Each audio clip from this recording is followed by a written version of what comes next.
আসসালামু আলাইকুম রহমতুল্লাহি ওয়া বারাকাতুহু। প্রিয় ভাই ও বন্ধুরা, কেমন আছেন? আশা করি সবাই ভালো আছেন। দেশ ও প্রবাস থেকে যারাই আমার এই ভিডিওটি দেখতেছেন, আমার পক্ষ থেকে রইল আপনাদের জন্য আন্তরিক মোবারকবাদ। আমি চাই আপনারা সবসময় ভালো থাকেন, যে দেশেই থাকেন না কেন, যে কাজই করেন না কেন, আপনারা যেন সবসময় ভালো থাকেন। আল্লাহ তাআলা রব্বুল আলামিনের কাছে এই প্রার্থনাটা সবসময় করি। তো প্রতিদিনের মতো আজকে আবারও চলে আসলাম সিনথিয়া নামের একটা মেয়ে নিয়ে, যার পরিচয় সে দিচ্ছে তার বাড়ি নাকি টাঙ্গাইলে। তো সে বলতেছে যে আসলে অনেক মানুষ, অনেক লোকজন তাকে দেখতে আসছে, তার বিয়ে হচ্ছে না, অনেক মানুষ দেখতে আসছে। তো যখনই শোনে যে আসলে তার খুব অসহায়, যৌতুক দিতে পারবে না, তখনই আসলে সেই বিয়েটা ভেঙে যায়, তাকে কেউ বিয়ে করতে চায় না। আপনারা চাইলে কেউ যদি আপনারা বিয়ে করতে চান, এই সুন্দরী আপুটাকে কিন্তু বিয়ে করতে পারেন। তবে যদি কোনো মানুষ পৃথিবীর মধ্যে থাকাকালীন জাহান্নাম দেখতে চান, আমরা তো আমাদের মুসলিম ধর্মে আমরা সবসময় দেখি যে আসলে মানুষ জান্নাত জাহান্নাম পরকালেই মানুষ জান্নাত এবং জাহান্নাম পায়। কিন্তু আপনি যদি পৃথিবীর বুকে জাহান্নাম দেখতে চান, তাহলে এই সমস্ত প্রতিবেদনের মেয়েদেরকে বিয়ে করবেন এবং এই সমস্ত প্রতিবেদনের যে মেয়েগুলো আছে তাদের সাথে সম্পর্ক করবেন, তাদের সাথে কথা বলবেন, তাদের ভিডিও দেখবেন। কেননা ওরা কখনোই সত্য কথা বলে না, ওরা প্রত্যেকটা কথাই মিথ্যা কথা বলে। যাদের আপনার জন্মের পর থেকেই আমার মনে হয় ওরা এমনভাবে কথা বলে যে আসলে জন্মের পর থেকে ওরা মিথ্যা কথা বলে, আসলে এক্সপিরিয়েন্স হয়ে গেছে যে আসলে কিভাবে মিথ্যা কথাগুলো বলা যায়। এটা এরকম হয়ে গেছে ওরা।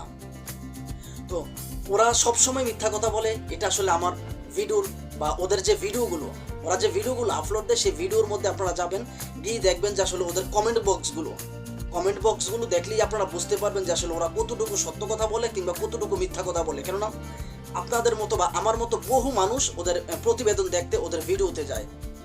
কেউ প্রতারিত হয়ে আপনার ওদেরকে গালাগালি করার জন্য যায়, কেউ আবার সাবান ছাড়াই ধুইতে ওদের আপনার যে কমেন্ট বক্সটা আছে সেই কমেন্ট বক্সে যায়। তো এই জন্য বললাম, আপনারা সবসময় ওদের কমেন্ট বক্সগুলো চেক করবেন, তাহলে সত্য মিথ্যা আপনারা বুঝতে পারবেন। আর আপনাদের কাছে একটা অনুরোধ থাকবে যে এই মেয়েগুলো যে প্রতিবেদন নামে যে ডিজিটাল ভিক্ষা, আমি একটা নাম দিচ্ছি ডিজিটাল ভিক্ষা, কেননা আমার কাছে এরকম বহু প্রমাণ আছে যে আসলে ওরা সবসময় প্রবাসীদেরকে টার্গেট করে ভিডিওগুলো আপলোড দেয় এবং ভিডিওগুলো আপলোড দেওয়ার মতো যখন ভিডিওগুলো আপলোড দেয় তখন লোকেশনটা দিয়ে দেয় বিভিন্ন দেশের, বাংলাদেশের লোকেশন কখনো দেয় না। কেননা আপনি যদি কোনো ইউটিউবে একটা ভিডিও আপলোড দিতে চান, সেই আপলোডের মধ্যে যদি আপনার অন্য কোনো দেশের লোকেশন দিয়ে দেন, তাহলে ওই দেশের মধ্যেই একটু বেশি দেখানোর চেষ্টা করবে ইউটিউব, যে অ্যালগরিদম ওইটা ওই দেশে একটু বেশি দেখানোর চেষ্টা করবে। অন্য দেশের লোকেশন দেয়, এটা আপনারা সবসময় ওদের ভিডিও দেখলে বুঝতে পারবেন ওরা প্রবাসীদেরকে টার্গেট করে। কেননা ওরা ভালো করেই জানে বাংলাদেশের যদি আপনার যে দেওয়া হয়, যে লোকেশনটা দেওয়া হয়, তাহলে বাংলাদেশের ছেলেরা দেখবে। আর বাংলাদেশের ছেলেরা এতটা পাগল হয় নাই যে আসলে এই সমস্ত প্রতিবেদনের মেয়েগুলো দেখবে।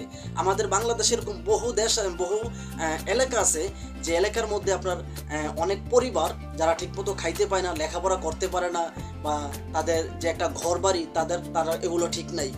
তো এই সমস্ত মেয়েদেরকে বিয়ে হয় না? তো নিশ্চয়ই এই সমস্ত মেয়েদেরও কিন্তু বিয়ে হয়। তো মূল কথা হলো, প্রতিবেদন নামে যে ডিজিটাল ভিক্ষাগুলো করে, এগুলো কিন্তু আসলে ওদের যে বিয়ের জন্য না, ওরা কিন্তু মানুষকে ঠকানোর জন্য এই ভিডিওগুলো করে। এক্সাম্পল, ওরা মানুষকে ঠকানোর জন্য এই ভিডিওগুলো করে। তো আপনার কাছে একটা অনুরোধ থাকবে যে আসলে এই সমস্ত প্রতিবেদন থেকে একটু সেফ থাকবেন, একটু দূরে থাকবেন। আপনি যতক্ষণ দূরে থাকতে পারবেন ওদের কাছ থেকে, ততই আপনার জন্য মঙ্গল। কেননা ওরা কি এমন কালো ব্ল্যাক ম্যাজিক জানে, একমাত্র আল্লাহ পাকই ভালো জানে। ওরা ব্ল্যাক ম্যাজিক জানে নিশ্চয়ই, কেননা যে কোনো ছেলে ওদের সাথে কথা বলে, সেই ছেলেদেরকেই কিন্তু ওরা টার্গেট করে। এবং আপনার ওরা একটা দুইটা ছেলের সাথে কথা বলে না, ওরা একাধিক ছেলের সাথে কথা বলে। এবং যে প্রতিবেদনগুলো করে, সেই প্রতিবেদনের যে মেয়েগুলো, শতকরা 95% কিন্তু সেই মেয়েদের স্বামী আছে, সংসার আছে, ননদ, দেবর, শ্বশুর, শাশুড়ি ইত্যাদি সব কিছু আছে এবং সন্তানও আছে। এবং যে প্রতিবেদন করার সময় যে ক্যামেরাম্যান, সে কিন্তু সবচেয়ে বড় নাটের গুরু। এই ক্যামেরাম্যানটাই হচ্ছে সবচেয়ে বড় নাটের গুরু, এবং এই ক্যামেরাম্যানটাই কিন্তু সব কিছু শিখিয়ে দেয়। আর ওদের যে স্বামীগুলো, সেই স্বামীগুলো আসলে ওরা তৃতীয় লিঙ্গের মানুষ আমি মনে করি। কেননা ওদের স্বামীগুলো কিন্তু ওদের আশেপাশেই থাকে। ওদের এই প্রতিবেদনের আড়ালে ওদের বিলাসবহুল জীবনযাপন, যেটা আপনার যে প্রবাসী আছেন, আপনার 50-60 হাজার টাকা বেতন পান, আপনারা হয়তো এত সুন্দর ফোন ব্যবহার করেন না, এমন বিলাসবহুল জীবনযাপনও করতে পারেন না ওরা যেমন করে। আপনার এরকম বহু মেয়ের টিকটক আইডি কিন্তু আমার কাছে আছে। আপনারা যেই সমস্ত মেয়েরা প্রতিবেদনও বলতেছে আমি খাইতে পারতেছি না, চলতে পারতেছি না, অসহায়, এই মেয়েরাই আপনার টিকটকের মধ্যে দেখি তারা কত রাজরানীর মতো ভিডিও বানায়। এবং তারা এমনভাবে বিলাসবহুল যে জিনিসগুলো ব্যবহার করে, সেগুলো আপনারা দেখলে আসলে আপনাদের মাথায় আকাশ ভেঙে পড়বে যে আসলে প্রতিবেদনের মধ্যে তাদের এক রূপ, টিকটকের মধ্যে হচ্ছে ওদের আরেক রূপ, ওরা হচ্ছে বহুরূপী। আর ভালো মেয়ে কখনো প্রতিবেদন করতে পারে না, এটা আপনারা খেয়াল রাখবেন। ভালো মেয়ে কখনো প্রতিবেদন করবে না, করতে পারে না। অনলাইনে কখনো ভালো মেয়ে পাওয়া যায় না, আর বেসিক্যালি সবসময় অনলাইনে ভালো মেয়ে সব বেশি থাকে না। বুঝাইতে পারছি? অনলাইনে বেশি ভালো মেয়েরা কখনো সবসময় থাকে না। তো এই জিনিসটা আপনারা খেয়াল রাখবেন। তো আসলে আমার এই ভিডিওটি বানানো হয়েছে শুধুমাত্র সতর্কমূলক, প্লিজ কেউ বাজে মন্তব্য করবেন না। আর আমার এই ভিডিওটি যদি ভালো লেগে থাকে তাহলে লাইক, কমেন্ট, শেয়ার এবং চ্যানেলটি সাবস্ক্রাইব করে আপনাদের পাশে থাকার সুযোগ দেবেন।